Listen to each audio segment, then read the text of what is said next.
Olá pessoal, tudo bem com vocês? Aqui é o Pastor Paulo Oni. Bem-vindos a mais um vídeo onde nós destrinchamos versículo por versículo o texto original do Novo Testamento, e nós estamos nessa série de Romanos capítulo 1. Romanos, essa carta tão importante na teologia do Novo Testamento.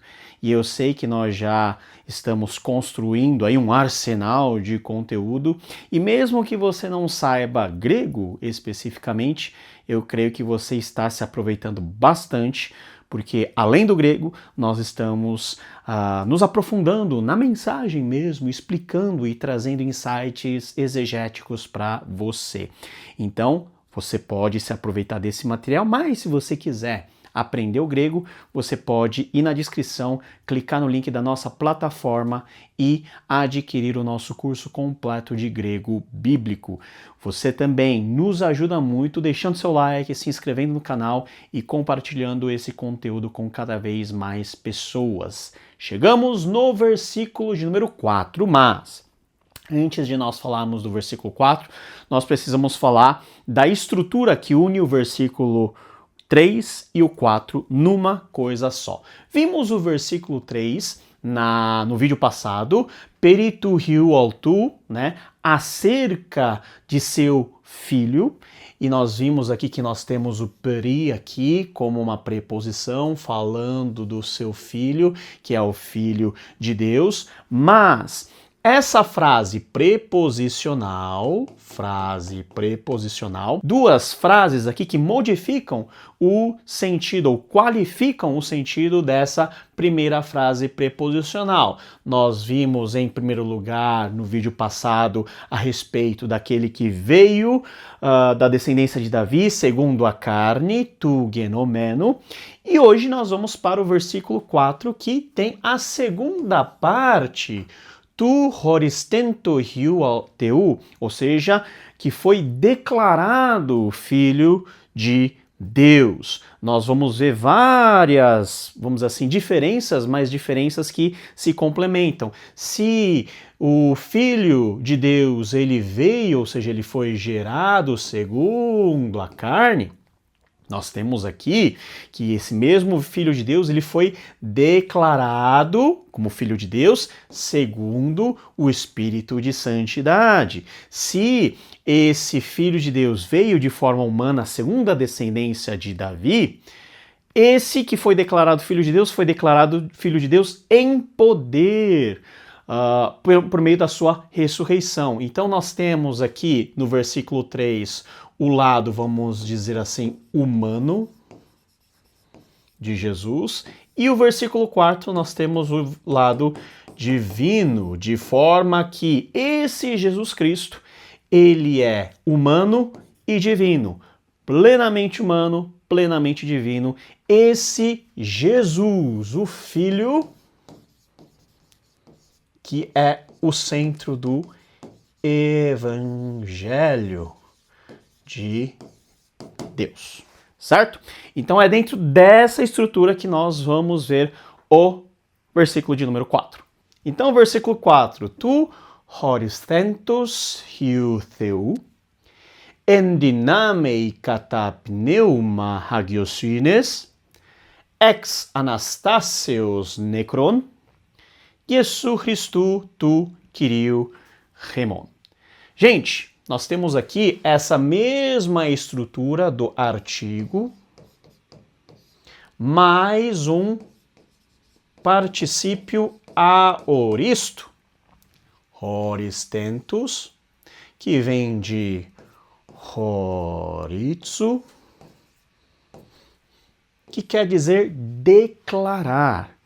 Declarar sobre algo ou acerca de alguém. Então, aquele acerca do Filho de Deus que veio segundo a descendência de Davi e que foi declarado como Filho de Deus.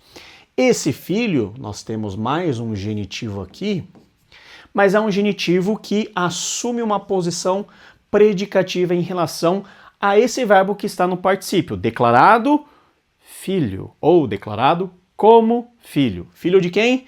Filho de Deus. Mais um genitivo aqui, que pode ser um genitivo de posse ou especificamente um genitivo de relacionamento. E por que relacionamento? Porque nós estamos falando do relacionamento entre pai e filho, ou seja, o Deus Pai e o Deus Filho, que é justamente Jesus. Então, foi declarado Filho de Deus, ou aquele que foi declarado Filho de Deus.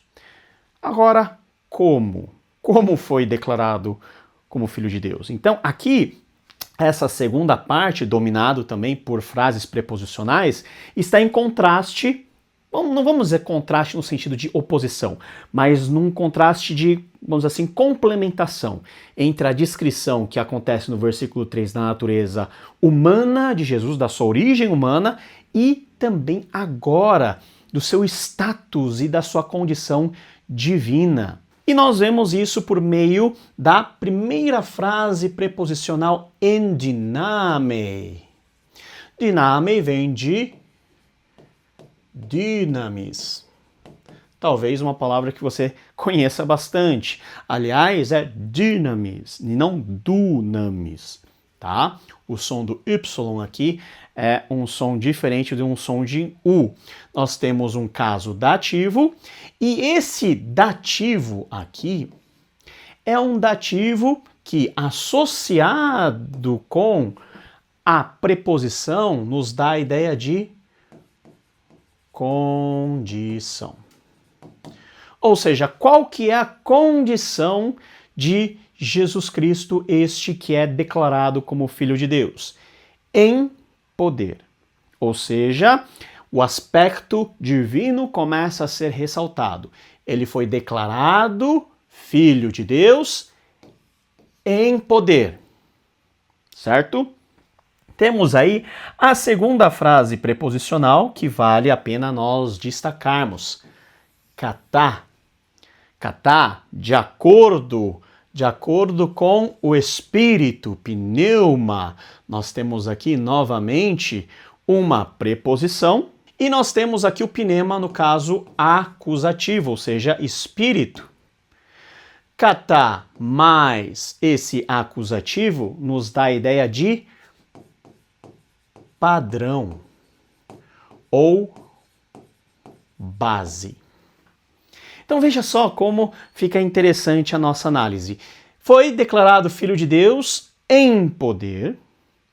De quem é esse poder? Esse poder é o poder de Deus. Segundo o Espírito de santidade, hagiosines, que está em um genitivo. E esse genitivo nós podemos chamar de genitivo de definição, uma vez que está definindo o Espírito. E existem duas formas de nós traduzirmos essa expressão. Pneuma hagiosine pode ser Espírito de santidade, que é a tradução mais literal e é encontrada nas maiorias das versões, mas também pode ser simplesmente traduzido como Espírito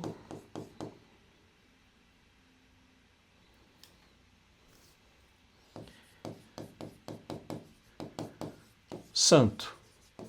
Ainda que pneuma hagiosine não seja a forma certa para se referir ao Espírito Santo, ao falar do Espírito de Santidade, o contexto leva a crer que nós temos aqui a menção ao Espírito Santo. Então, foi declarado Filho de Deus em poder, tá? Então, a questão do Filho de Deus em poder é importante, não é simplesmente um filho normal, é um filho divino, é o Filho de Deus em poder, segundo o Espírito de Santidade, ou seja, segundo o Espírito Santo. Então, nós temos aqui já uma menção suficiente que nos faz pensar na Trindade, onde nós temos o Pai, o Filho e aqui o Espírito Santo. Então, foi declarado Filho de Deus em poder, segundo o Espírito de Santidade, ex Anastáseos.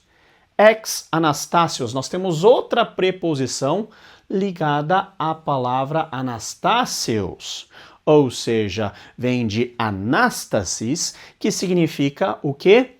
Ressurreição. E nós temos aqui um genitivo.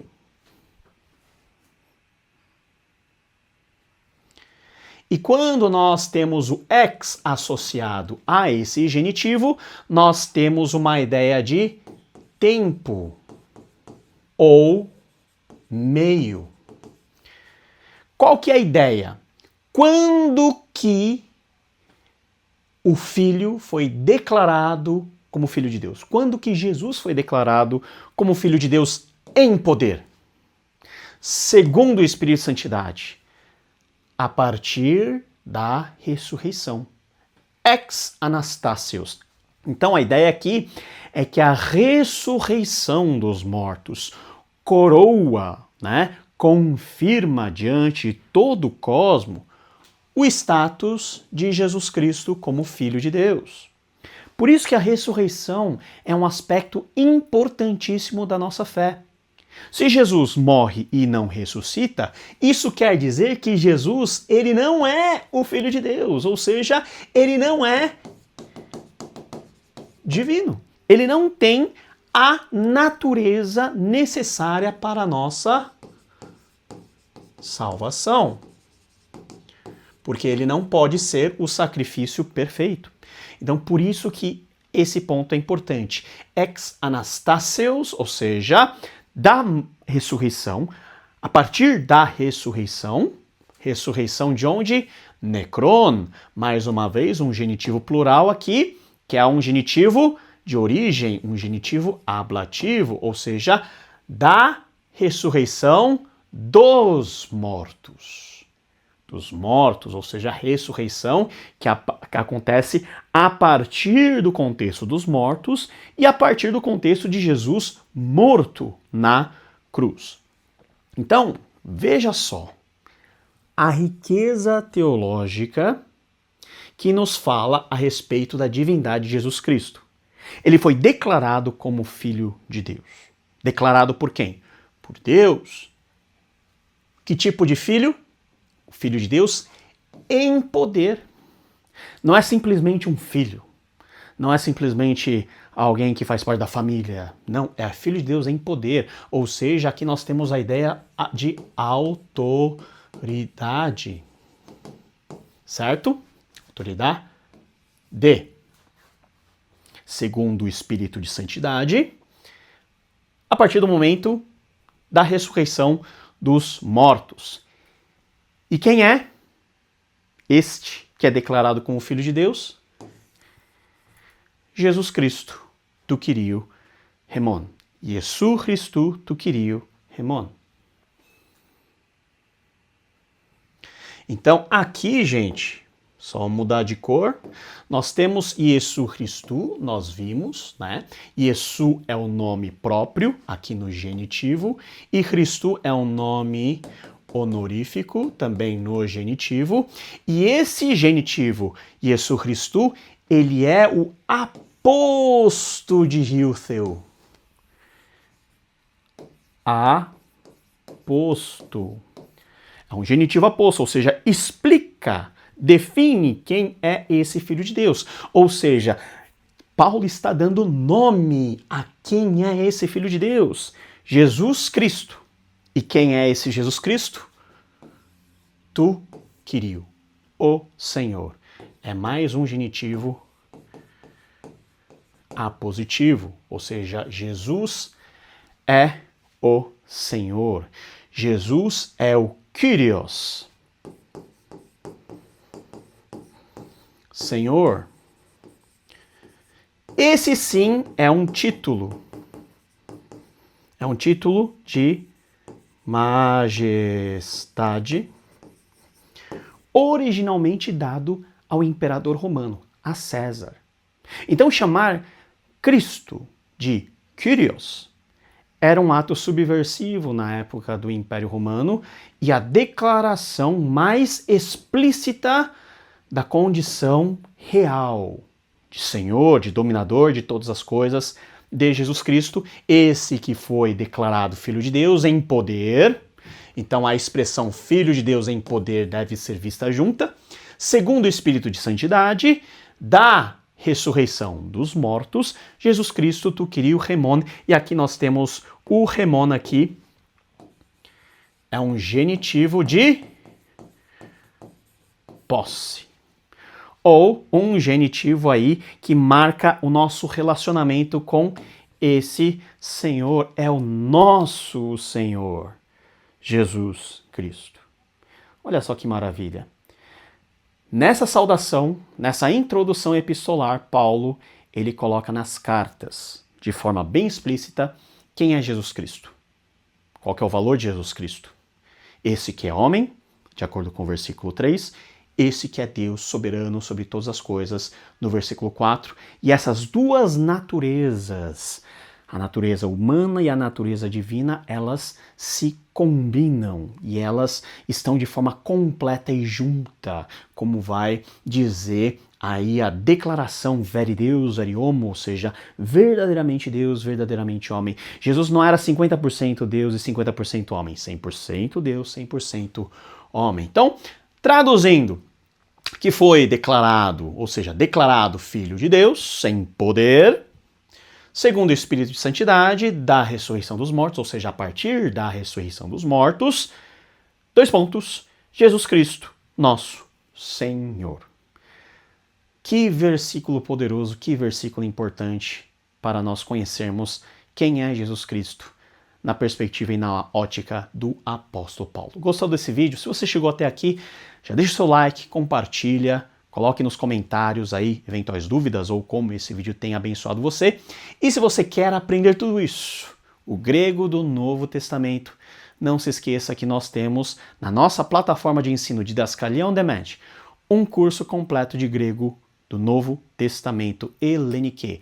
Na sua assinatura anual, você já tem incluído esse curso que te conduz desde a alfabetização até a compreensão dos aspectos mais completos aí da gramática, da sintaxe, da semântica, linguística, para abençoar você. Então faça o curso e não se esqueça de se preparar para o versículo de número 5, dando continuidade a essa exposição no texto original, uma exposição exegética com aplicação para abençoar a sua vida. Deus te abençoe e nos vemos no próximo vídeo. Tchau, tchau.